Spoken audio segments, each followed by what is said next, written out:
Assalamualaikum warahmatullahi wabarakatuh. Salam selamat siang. Perkenalkan, nama saya Nur Aini Andi Basawarwi, mahasiswa Fakultas Ekonomi dan Bisnis Program Studi Akuntansi kelas 4E. Pada kesempatan kali ini saya akan membahas mengenai teknik analisis data, metode penelitian, studi kasus. Semoga pembahasan yang saya bawakan kali ini bermanfaat bagi saya, kamu, dan kita semua. Terima kasih. Pembukaan materi metode penelitian dan studi kasus dalam dunia akademik dan riset ilmiah. Pemilihan metode penelitian menjadi elemen yang penting dalam menemukan kedalaman dan ketepatan suatu studi. Salah satu pendekatan yang banyak digunakan dalam penelitian kualitatif adalah metode studi kasus. Metode kali ini sangat cocok digunakan ketika peneliti ingin memahami cara menyeluruh dalam tantangan suatu fenomena, peristiwa, kebijakan, individu, atau kelompok dalam konteks kehidupan nyata. Berbeda dengan metode survei yang berusaha menggeneralisasi temuan ke populasi yang lebih luas, studi kasus berfokus pada eksplorasi mendalam dalam satu atau beberapa unit analisis. Pendekatan kali ini menetapkan konteks sebagai bagaimana penting dari fenomena yang teliti, sehingga menghasilkan pemahaman yang lebih kaya dan komprehensif. Metode ini tidak hanya digunakan dalam ilmiah sosial, tetapi juga dalam bidang pendidikan, kebijakan publik, kesehatan, masyarakat, dan manajemen. Studi kasus mungkin peneliti untuk menggali mengapa dan bagaimana suatu proses terjadi serta menyusun narasi berdasarkan bukti empiris yang dikumpulkan dari berbagai sumber data. Melalui materi ini kita akan membahas secara lengkap pengertian, ciri-ciri, jenis-jenis studi kasus, langkah-langkah pelaksanaan, serta kelebihan dan keterbatasan dari metode peneliti. Studi kasus harapnya dapat memahami bagaimana metode ini bekerja dan kapan metode ini digunakan dalam suatu penelitian ilmiah.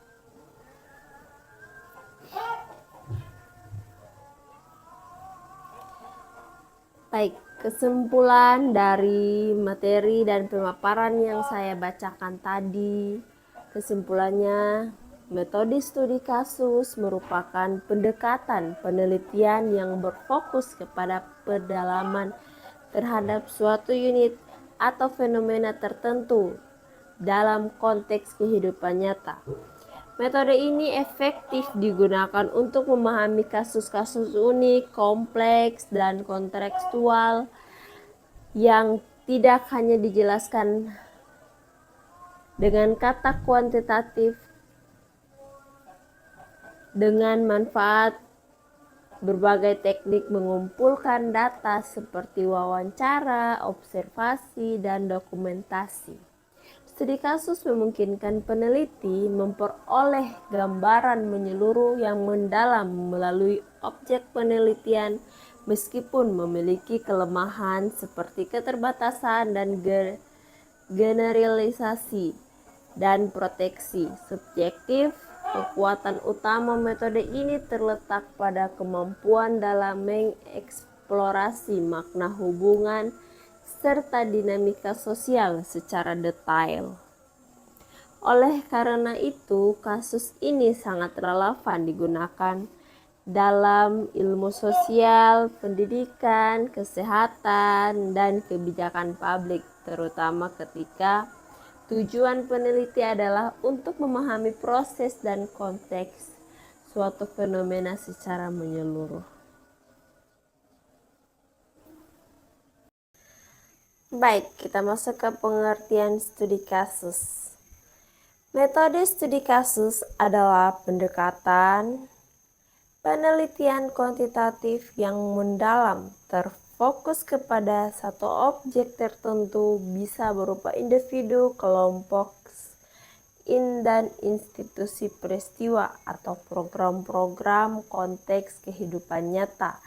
Penelitian ini bertujuan untuk memahami fenomena secara menyeluruh dari berbagai perspektif. Robert Kayen tahun 2018 menyatakan bahwa studi kasus adalah penyelidikan empiris yang menyelidiki fenomena dalam konteks kehidupan nyata ketika batas antara fenomena dan konteks tidak terlihat jelas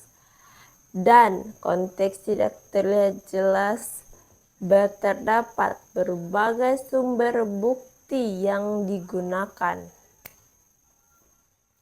Ciri-ciri metode studi kasus yang pertama adalah fokus mendalam pada suatu atau sedikit unit kasus.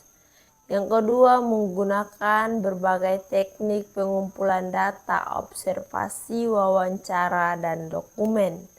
Yang ketiga, berlangsung dalam konteks alami. Keempat, yaitu menekankan pemahaman menyeluruh dan mendalam, holistik. Yang terakhir adalah interpretatif dan deskriptif. Baik, kita masuk ke jenis-jenis studi kasus. Studi kasus adalah intrinsik peneliti dilakukan karena meneliti tertarik secara pribadi pada studi kasus tersebut. Studi kasus instrumental, yaitu kasus dipelajari untuk memberikan pemahaman pada isu atau teori tertentu, sedangkan studi kasus kolektif atau multiple cause studies, yaitu mengkaji beberapa kasus sekaligus untuk melihat pada pola umum. Yang keempat adalah menggunakan studi kasus, yaitu menggali tujuan penggunaan studi kasus, yaitu menggali, memahami, dan mendalami tahapan masalah kompleks dan mengeksplorasi kejadian atau fenomena aktual secara rinci. Yang terakhir adalah menghasilkan pengetahuan praktis dan kontekstual. Baik, kita masuk ke langkah-langkah penelitian studi kasus. Yang pertama adalah mengidentifikasi masalah, yaitu merumuskan pertanyaan penelitian yang spesifik dan eksploratif.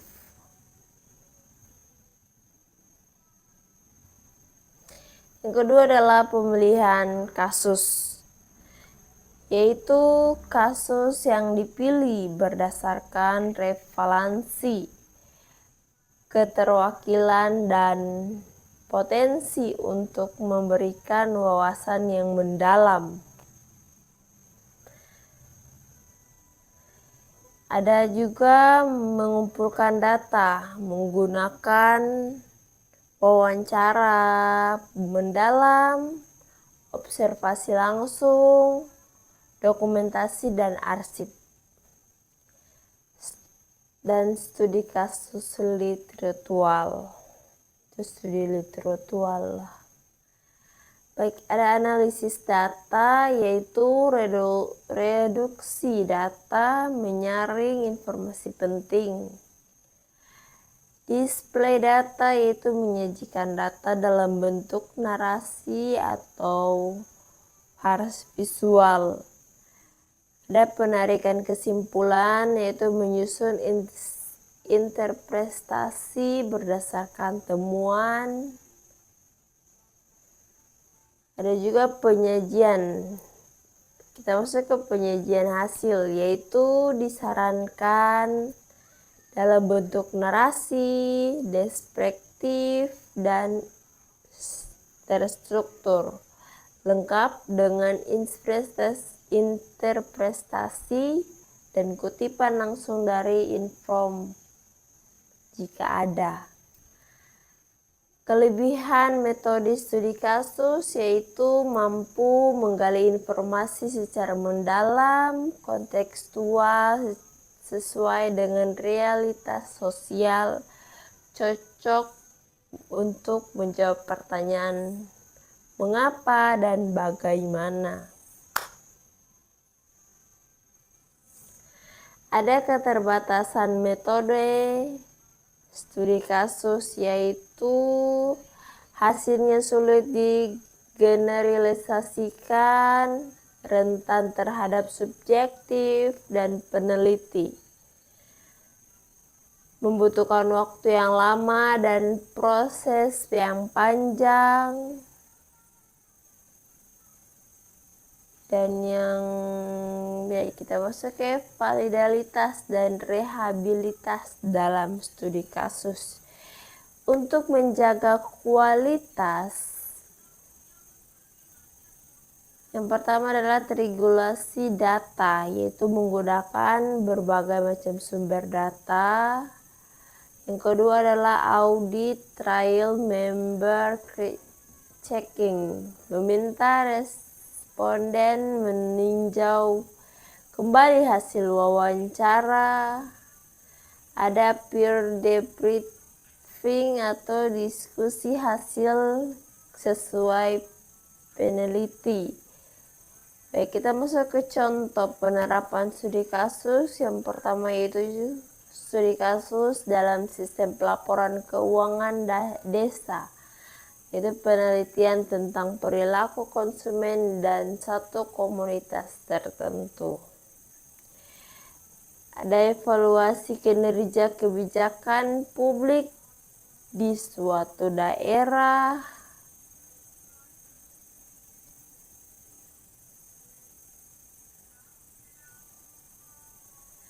Happy birthday, one day to stay. Baik, kita masuk ke penutup. Metode penelitian studi kasus merupakan pendekatan yang sangat berguna untuk mengkaji fenomena secara mendalam. Dalam konteks kehidupan nyata, dengan berfokus pada satu atau beberapa kasus tertentu, metode ini memberikan pemahaman yang kaya dan detail terhadap berbagai aspek yang hanya bisa dijangkau oleh metode kuantitatif semata. Namun, penting untuk diingat bahwa studi kasus bukanlah tanpa kelemahan, keterbatasan dalam generalisasi, potensi subjektif, serta ketergantungan pada kualitas data yang dikumpulkan menjadi tantangan tersendiri bagi peneliti. Oleh karena itu, pelaksanaan studi kasus memerlukan perencanaan yang matang, kejelasan dalam desain penelitian, dan ketelitian dalam analisis data. Dengan memahami langkah-langkah pelaksanaan, jenis-jenis studi kasus, serta kelebihan dan kekurangan, diharapkan mahasiswa atau peneliti dapat memahami dan menerapkan metode ini secara tepat sesuai dengan tujuan dan karakteristik penelitian yang dilakukan. Akhirnya, studi kasus bukan hanya sekedar metode, tetapi juga jendela untuk memenuhi kompleksitas realitas sosial secara mendalam Jika dilakukan dengan cermat, studi kasus dapat memberikan kontribusi yang besar terhadap pengembangan ilmu, pengetahuan, dan pemecahan masalahnya nyata di masyarakat.